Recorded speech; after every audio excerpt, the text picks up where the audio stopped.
I'm lost for words. That doesn't happen. You'll have to wait to find out about why this amazing LBC caller was lost for words.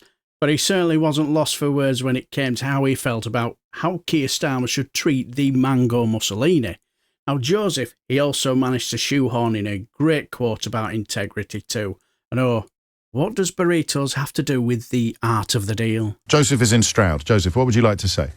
Right, okay, James, great conversation. So if I sound a little bit dazed, it's because I'm a Canadian and I was up late last night watching the results. Wow. Yeah, well, it's real for us. I know. There. Yeah. So in answer to your question, ultimately, at the end of the day, when the chips fall, he's going to have to look east. Yeah. Because they are the only reliable partners we've got. Right, you need to have somebody. Is it that simple? Is it that simple? At the end of the day, they're the only ones that you can count on because they're the only ones who rely on rules. But they look at us. He could have a bad burrito and declare war. Yes. Yeah, it's like he's completely and the trouble is the United States, by electing him, have shown that they are completely. That they are willing to be swayed by the whims of somebody who, if they have a bad burrito, is willing to go to war. But he could have a good burrito and give us something devoutly to be wished for. By the same token, and then take it away the next day when he has a bad burrito. But a lot of burritos. Yeah, but it's America. But. And this was kind of my conversation with your researcher. Yeah. All of our entire military is tied into American equipment. So all he has to do is say, okay, we're not going to support you anymore with the maintenance of your equipment. And over the next 6 months, all of our stuff just grinds to a halt. And the only thing that we really have to offer the European Union, i.e. our military support, falls apart. So we have to ride two horses for the next little while. So you're doing without spending any money. You're doing a postponement of the decision. They need to prepare for a detachment, a more meaningful detachment, but they can't do it yet for the reasons that you highlight. But I mean, he may be gone in 4 years. I know they've already floated the possibility of. It doesn't matter who comes next. Does it not? It's over. It's over. The reliability is broken even if someone reliable moves back into the White House. The presumption of reliability is gone forever. It turns out the French were right. What about? About how to treat the Americans. Oh, I see. And You're going way back. How to treat the Americans and how to handle your own sovereignty. At the end of the day, you do need to have your own economy, you do need to have your own military, you do need to have your own energy policy. End of story. Even if it is a little bit less efficient.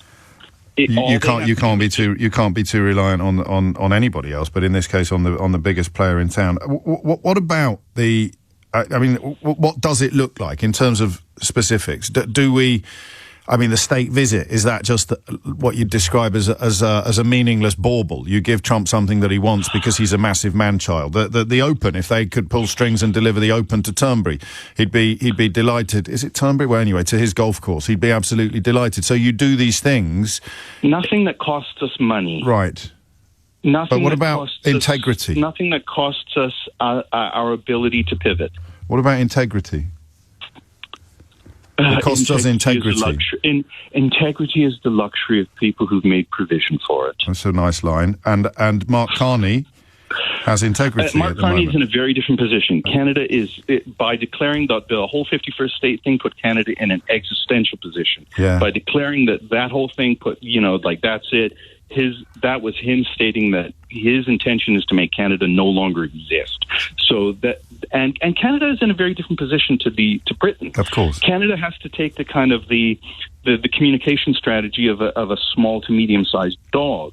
So it's like cuddles and gentle nudging, and if that doesn't work, or if then they're threatened, they have to transition automatically to ultraviolence. Oh, okay. And that's it. That's elbows up or elbows out. Yes. Yeah, but with Britain, you have a much broad, because you're not physically connected and because you're also bigger, you have a much broader spectrum of ways that you can work. Well, that's a slightly upbeat analysis. Final question: if Donald Trump had never said anything about Canada in the last 6 months, would Pierre Poilievre would be Prime Minister now. He'd have a diminished voter share, but he probably would be Prime Minister. It's incredible, isn't it? Mm-hmm. He has handed the premiership to Mark Carney. The guy is... Or gift-wrapped it, at least. It's unbelievable. I mean... I'm lost for words. That doesn't happen. Politics, eh? I was doing the football all weekend after my team had a nightmare in Southport, but politics sometimes delivers similarly roller coaster style scenarios, and this is one of them. 200-seat majority mooted just a few months ago, and now he's lost his own seat, the leader of the Canadian Conservative Party. And as Josephine Stroud says, a man who I sense is not often lost for words, but he is now. Told you he was amazing, wasn't he? And I also thought that great burrito analogy was very good when you come to think about it. How can you trade with someone who changes their minds depending on whether they've had a good or bad burrito? And I also agree about the Canadian and American relationship. It's over, isn't it? It doesn't matter whether someone's saying replaces the mango Mussolini, because the Ehas from the Dingaling States will just vote in another clown later on, won't they? And also with Project 2025 going on, it's definitely over now, isn't it? But that quote, integrity is the luxury of people who have made provisions for it. It's a great line, isn't it? Never heard of it before, but it's so true. And clearly, we don't have that luxury of integrity, do we? Because if we did, we'd be doing the same as Canada, wouldn't we? And it'd be elbows up. But what do you guys think? Was Joseph right about Trump in America? Oh, please let me know down below. And if you want to hear this amazing caller who followed Joseph later on, please watch this video here.